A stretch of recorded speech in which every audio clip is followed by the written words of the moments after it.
Hey, good afternoon, everybody. It's November 4th, 2023, and we are in the Old Testament book of 2 Kings. We're going to read chapter 4 today. All right, so our author is going to take a pause out of giving us the two tracks of the kings of Israel and Judah and how they interacted with each other, and he's going to give us four miracles from Elisha to kind of establish that Elisha really is a prophet, and he is the successor of Elijah. And as we see these miracles, they are reminiscent of Elijah's miracles. He goes to a widow and keeps her, gives her good fortune, gives blessings so that they live and do not die. He raises someone from the dead. He purifies a pot of stew, just like we saw Elijah purify a water spring.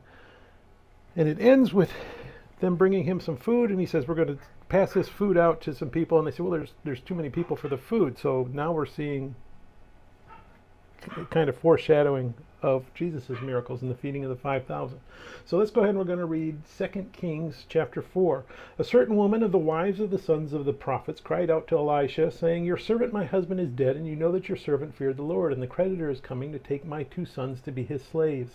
So Elisha said to her, what shall I do for you? Tell me, what do you have in the house? And she said, your maidservant has nothing in the house but a jar of oil.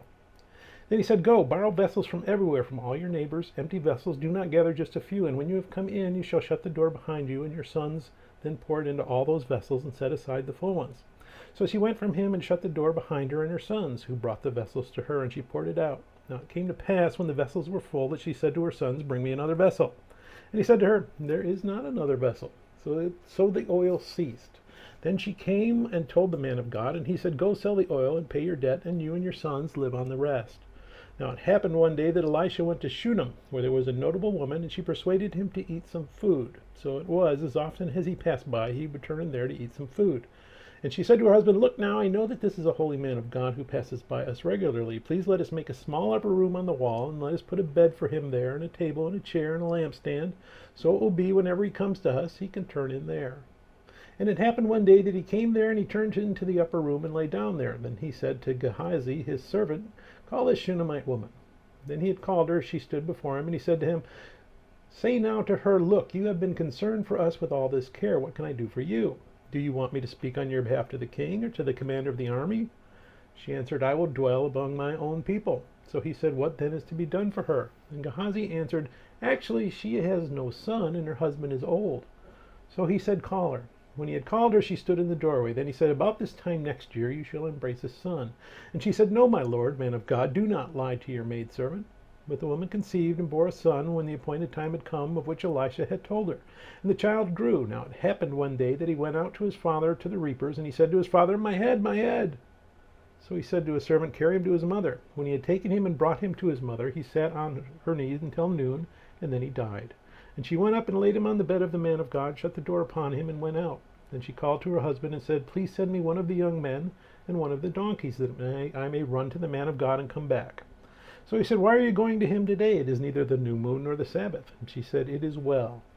Then she saddled the donkey and said to her servant, drive and go forward. Do not slacken the pace for me unless I tell you. And so she departed and went to the man of God at Mount Carmel. So it was, when the man of God saw her afar off, that he said to his servant Gehazi, look, the Shunammite woman. Please run now to meet her and say to her, is it well with you? Is it well with your husband? Is it well with the child? And she answered, it is well. Now when she came to the man of God at the hill, she caught him by the feet, but Gehazi came near to push her away. But the man of God said, let her alone, for her soul is in deep distress, and the Lord has hidden it from me and has not told me. So she said, did I ask a son of my Lord? Did I not say, do not deceive me? Then he said to Gehazi, get yourself ready and take my staff in your hand and be on your way. If you meet anyone, do not greet him, and if anyone greets you, do not answer him, but lay my staff on the face of the child.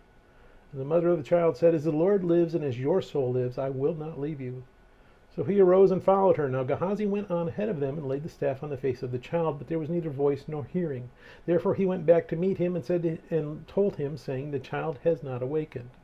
When Elisha came into the house, there was a child lying dead on his bed. He went in, therefore, shut the door behind the two of them, and prayed to the Lord.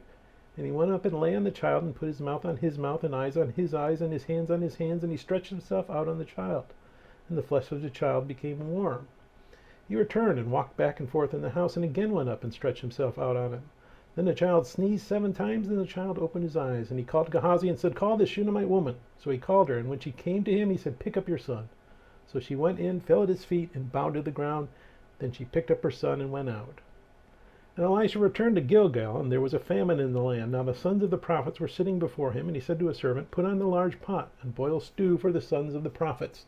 So one went out into the field to gather herbs, and found a wild vine, and gathered from it a lat full of wild gourds, and came and sliced them into the pot of stew, though they did not know what they were. Then they served it to the men to eat. Now it happened as they were eating the stew that they cried out and said, "Man of God, there is death in the pot!" And they could not eat it. So he said, "Then bring some flour." So he put it into the pot and said, "Serve it to the people, that they may eat." And there was nothing harmful in the pot. Then a man came from Baal Shalisha and brought the man of God bread of the first fruits, 20 loaves of barley bread and newly ripened grain in his knapsack. And he said, "Give it to the people, that they may eat." But his servant said, "What? Shall I set this before 100 men? He said again, "Give it to the people, that they may eat, for thus says the Lord, they shall eat and have some left over." So he set it before them, and they ate and had some left over, according to the word of the Lord. May God bless the reading of his word. May God bless you. Bye.